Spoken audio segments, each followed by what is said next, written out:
Hello everyone, back tuning into today's first video, doing JMA Friday for today's first video. So as always on a Friday, we're having a detailed look at the weather for the month ahead, and this is going to take us into the early part of April, of course. So March has started on a very unsettled note. We're under a bit of an Atlantic onslaught at the moment, and we'll see if there's any signs of high pressure returning us to dry and warm spring-like conditions this side of April very shortly. Just say that coming up later on this afternoon, we'll have your week to 10-day video update, and that will of course include all of the regular features that you would expect in the week to 10-day video updates as well. So we're going to start off with the JMA 500 millibar height anomaly charts from the North Pole view down. These are broken down into weekly periods, of course, and the North Pole of the Northern Hemisphere is just there. Mid-latitudes of the Northern Hemisphere are around there. Blue is extrapolating to below average heights, which is low pressure. Yellow, orange and red extrapolating to above average heights, which is high pressure.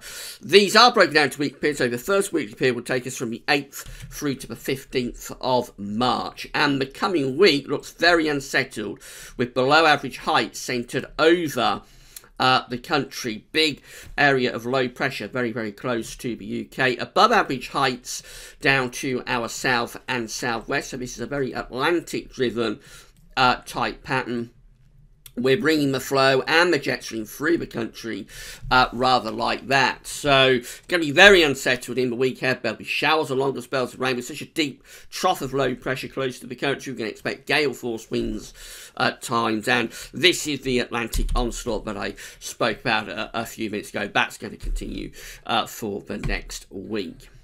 Going through to week 2, it looks like it's staying unsettled really. This takes us from the 15th through to the 22nd of March, so very little change. The colours are slightly less intense, but that's because we're a bit further out. So you always get the most intense colours with the strongest signal in week 1. Broadly, this still looks like the same pattern, really, with above average heights centering down to our south and southwest, below average heights up to our north and northwest, still bringing the flow and the jet stream through the country like that. So it looks like into the third week of March, we're keeping things unsettled with low pressure driving in from off the Atlantic Ocean, bringing showers or longer spells of rain. Maybe a little bit drier down in the south, but overall that still looks like an unsettled weather pattern. But weeks 3 and 4 show signs of a change. This takes us from the 22nd of March through to the 4th of April, and now we're starting to find above average heights building up from the south and from the southwest too. So high pressure is beginning to gain an ascendancy. Low pressure is starting to be pushed out towards Greenland and Iceland. The jet stream is rising north, so we're going on to the mild side, the warm side of jet stream. We've got this area of high pressure building very close to the country. So we go through to the final stages of March and into early April, the opening days of April. And we can expect to find high pressure becoming increasingly dominant, so turning drier and warmer as we go through to the end of the month and the beginning of April. So it looks as though unsettled for weeks 1 and 2, and then much more settled potentially for weeks 3 and 4. Bear in mind that's a 2-weekly anomaly, so it might be transition. It might still be a little bit unsettled even in week 3. It might not be until week 4 that high pressure properly builds in, but certainly signs of a change later in the month. These are tropical and mid-latitude views, so the UK is in the top right-hand corner of the chart as we are looking at it. A reminder of that week 1 500 millibar height anomaly with above average heights to our south and southwest, below average heights up to our north and northeast, and we bring the jet stream and the flow through like that. So obviously it looks very unsettled for week 1, taking us from the 8th to the 15th of March. Temperature anomalies are forecast to be below average in week ahead, so not only is it very unsettled week ahead, it's also quite cool as well, with the jet stream lying northwest to southeast. It's going to be quite a chilly week coming up. And also very unsettled, significantly above average rainfall. So certainly very different pattern compared to what we had in February. In the week ahead, looks really unsettled and quite cool as well. And also it stays unsettled into week 2 also. So we've got below average heights again to the north of the UK, above average heights to our south. The only difference is that we're possibly moving jet stream a little bit further northwards. So probably aligning it more west to east as opposed to northwest to southeast. That might be a little bit milder. And for the south patch, just a little bit drier too. You see the temperature anomaly is increasing there from the 15th to the 22nd of March, going a little bit milder than average. So the jet stream is certainly returning a little bit further northwards, but it is still unsettled. Not as unsettled as it is in week 1, but nevertheless still above average precipitation being forecast then. Just a little bit milder with the winds coming more from a west-southwesterly direction as opposed to the northwest. And then that real change takes place in weeks 3 and 4, going from the 22nd of March to the 4th of April, with above average heights then starting to build very close to the UK. The jet stream is going northwards as well. It means that the temperature anomaly goes significantly milder than average by between 1 and 2 degrees above average, which is a strong signal for weeks 3 and 4, because normally the signals in weeks 3 and 4, as it's a 2-week anomaly, normally they're a little bit weaker. So to see such a strong signal, that tells us that there is a really strong sort of signal within the JMA model for temperatures to be rising quite significantly, actually, towards the end of March and into the early part of April. And it's also turning drier as well as the heights are rising. We find the wet weather is being pushed out to the northwest with jet stream, so most parts of the country are turning drier. So drier and warmer to end March and to go into the beginning of April on the JMA model today. Let's have a look at CFS V2, see what that's showing in comparison. So again, these are 500 millibar heights. They're broken down into weekly periods. The first week period will take us from the 8th to the 14th of March. The coming week is looking unsettled with below average heights over the UK, deep trough of low pressure over to the north, thus above average heights down to the southwest. The jet stream again, it's a line northwest to southeast, so doing something like that with the flow, with the jet. It looks very unsettled and potentially quite cool to the north, maybe a little bit cold.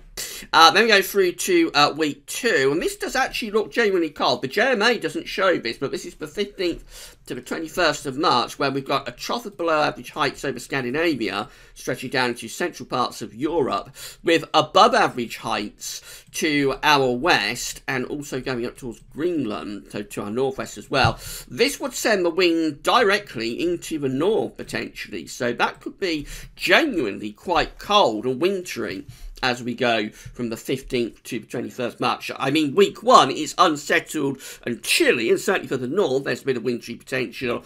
But that week, week 2, on the CFS V2, and the JMA doesn't show this, bear that in mind, but that could bring a genuine return of winter, really, as winds swing into the north. That could be really quite cold and wintry. Then we go through to week 3. This is the 22nd, 28th of March. The above average heights then are kind of like between Greenland and Scandinavia, with below average heights in the Atlantic. So this will be turning the wind into the east. Now, easterlies at the end of March. It's going to vary greatly on where the exact origins of the air is coming from. I suspect that won't be particularly mild, though. I suspect that will probably be quite cold from the early and northerly. So we get that northerly in week 2, and then the wind goes into the east in week 3. Nothing seemingly has happened to warm up the continent, so I suspect that will be coming in of quite a cold continent. So that could be pretty cold as well, I would have thought, even into the second half of March. Obviously turning drier as that high pressure is building to our north and northeast. And then a real change in week 4. This is the 29th of March to the 4th of April. The above average heights then are still over Scandinavia, but they're stretching down into central parts of Europe and the central Med, and that will start to bring the wind up from a much warmer southerly southeasterly direction. So then we go through to the very last days of March and the opening days of April, and spring properly comes back, winds turning to the south, and maybe a little bit of a taste of summer. Who knows how mild that will get, but certainly it will be a lot milder there in week 4. let's have a look at the temperature anomalies. So the coming week, going from the 8th to the 14th of March, it's going to be cooler than average week through most parts of the country. So agreement between the JMA and CFS for the coming week to be quite cool. Now, this is strange. This is the week 2 temperature anomaly, and the model is actually going for a milder than average week. This is the 15th to the 21st of March. Now, how do we get a milder than average week? Let's go back to that chart. How do we get a milder than average temperature anomaly with below average heights to our east and northeast, above average heights to our west, but also to our northwest? That should be like a direct northerly. So how the model is coming up with a milder than average temperature anomaly there from the 15th to the 21st of March, I've really got no idea. I mean, I suppose it's possible that we might be a little bit northwesterly, so kind of like bringing some Atlantic influence around the top of the ridge. But to me, that looks like it would be almost a direct northerly wind that we'd have there between the low pressure to our east and high pressure out to our west. So quite how the model is managing to come up with a milder than average temperature anomaly there, I'm really not sure. That's very, very strange.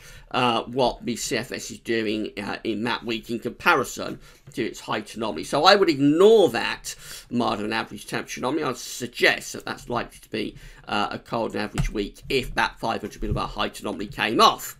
Then we go through to week 3. This is when the wind turns into the east. We have a high pressure over Scandinavia. This is 22nd, 28th of March. Very close to average. That's probably okay. It might be a little bit cooler than that, but I think that's probably okay. And then week 4, it goes warmer than average, and that's okay as well because the winds would be swinging into the south and the southeast. So the 29th of March to the 4th of April, that's spring-like weather coming back. It's that week 2 temperature anomaly that, in comparison to its height anomaly, does look quite odd. Then we've got the precipitation anomalies finally. So this is week 1 precipitation from the 8th to the 14th of March. The coming week is very unsettled, very wet. So both models in agreement that we're starting off in week 1 on a really unsettled, wet and quite cool note. Week 2 looks like that. So again, very close to average precipitation. Now, I suppose the precipitation anomaly does give it away a little bit why it's going for a mild and average temperature anomaly, because the dry and average conditions are kind of like to our south-southwest, so more centred towards Spain and Portugal, which would actually start to bring the wind in more from a westerly direction. So again, let's go back to that height anomaly. So despite the fact that it looks like we've got a ridge out to the west of the country and going up towards Greenland, actually it's bringing up the air kind of like that, I think. So we do have quite an Atlantic influence there. So maybe not the northerly, but I thought maybe kind of like more of it would be a northwesterly, but with the air originating sort of from the southwest, perhaps. Anyway, it's going for sort of average precipitation in week 2. Then we go through to week 3, again very close to average precipitation, the signal's weakening of course now, and through to week 4, again very close to average precipitation once again. Weeks 3 and 4 with precipitation always show a weakening of the signal. So we've definitely got agreement that the coming week is really unsettled and also quite cool as well. We go up to the middle of March and we've got a bit of disagreement, but it looks like probably still relatively unsettled even to the middle of March. And then a change taking place in the second half of the month as high pressure becomes increasingly influential, probably more in the final week, but certainly in this final week to 10 days, high pressure becomes more influential, turns drier, and it also turns milder as well, maybe even warmer. So spring returning as we get through to the final week of March, and that should last into the opening days of April, if these models are correct. Big if, of course, they are prone to chopping and changing. Right, so that's it for JMA Friday for this week. Remember, it's just a snapshot of what models are showing. They could all look very, very different next week. Come back later on this afternoon when we'll have your week to 10 day video update. But that's all for now, and thanks for watching.